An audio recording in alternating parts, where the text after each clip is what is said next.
This is the mystery of the quote-unquote secret revealed. This is how the law of attraction really works. And it's not some mysterious esoteric voodoo, as it sometimes sounds like, or as it's sometimes described.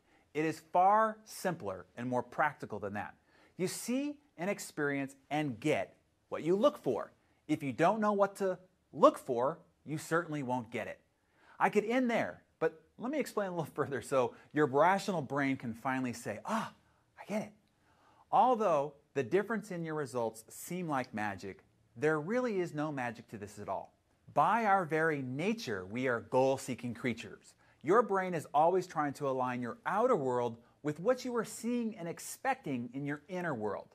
What you instruct your brain to look for, the things you want, you will begin to see them. In fact, the object of your desire has probably always existed all around you, but your mind and your eyes weren't open to it. You see, we are surrounded with billions of sensory, visual, audio, physical inputs of information each day. To keep ourselves from going insane, we ignore 99.9% of them. You only really see, hear, or experience those you focus your mind on. Does that make sense? It's not mysterious at all. It's actually quite logical. Now, whatever your mind is thinking on the inside is what it will pay attention to in the space of the 99% of everything else and all of a sudden see it. Did you ever start car shopping and then started to see the model and make of the car you were shopping for everywhere? Seems like there are a ton of them on the streets all of a sudden. More likely they have been there all along, but you weren't paying attention to them, thus they didn't really exist to you before. Here's another example. Take this simple test. In the room that you're sitting in right now, count the number of red items that you see. Take 5 seconds and count as many as you can. Go. How many items did you count? Now, without looking, eyes closed, how many items in the room do you remember that were blue? You probably can't recall many at all. Now open your eyes and focus on all the blue items that you see around the room, and you'll probably see a lot more than you remembered. Why? Because the first time you weren't looking for them. Thus, you didn't see them. In your first reality, they didn't really exist at all. So, when you define your goals, you give your brain something to focus on and look for. You give your mind a new set of eyes to all of a sudden see all the people, circumstances, conversations, resources, ideas, creativity, and otherwise so it can go about matching up on the outside with what you want on the inside, your goal. It's that simple. But the difference in how you see, experience, and draw ideas, people, and experiences into your life after you have clearly defined your goals is profound. Having goals gives you vision. I told you the story of the legend of David in a blog a couple of weeks ago. I'll remind you about it here. Legend has it that there was a block of marble back in the 1400s that was cast aside, seen as flawed, being deemed too long and narrow to be useful for sculpture. It laid there useless for 40 years until 1501, when looked upon by a 20-something young man by the name of Michelangelo. Inside this formless mass of marble, the young Michelangelo saw the heroic beauty, grace, and wonder of a man who would become known as David. Michelangelo famously said, "I already saw David inside.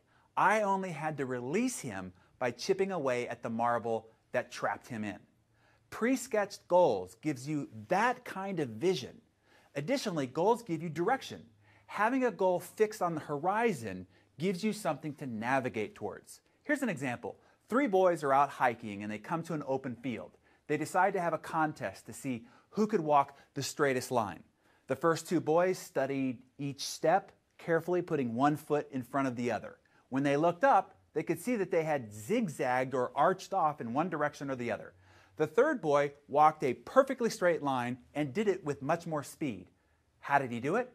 He kept his eyes focused on a single tree in the distance and simply walked directly toward it. While most people may be paying attention to what they are doing or where they are going day to day, it is only when you have goals set out on the horizon that you can directly and expeditiously advance your life in that direction. Maybe you've set goals for yourself before and they didn't work. Or maybe you didn't work. There are 5 big reasons why most goal setting attempts fail. Let's go through them quickly. 1, Your goals are nothing but a wish list. Goal achieving is not simply the act of writing down a wish list and sending it off to the North Pole, expecting some magical character with an army of elves to work tirelessly to materialize your goals as you sleep peacefully with sweet visions of sugar plum fairies dancing in your head. You cannot simply write down a list of wants on New Year's Day, stick it in a drawer for the rest of the year, and wait around for your life to change. Here's number 2. You have dirty goals, meaning your goals are as clear as mud. Your goals have to be crystal clear.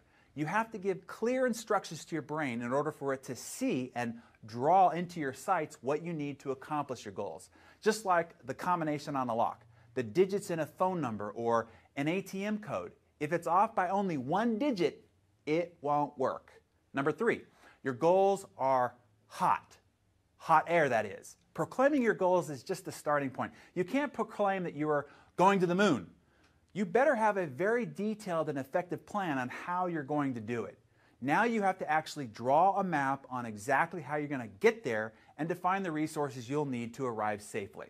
Number 4, you have no Houston or management and control system.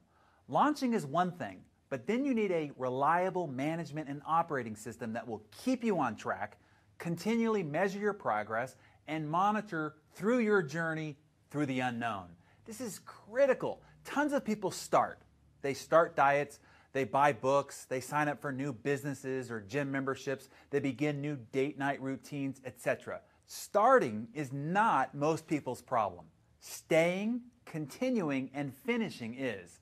That is where having a management system to help see your goals through is what's critical. It's what separates the dreamers from those who end up living their dreams. Okay, here's number 5. Lack of reinforcements, the support and guidance of people and resources that you will need all along the way.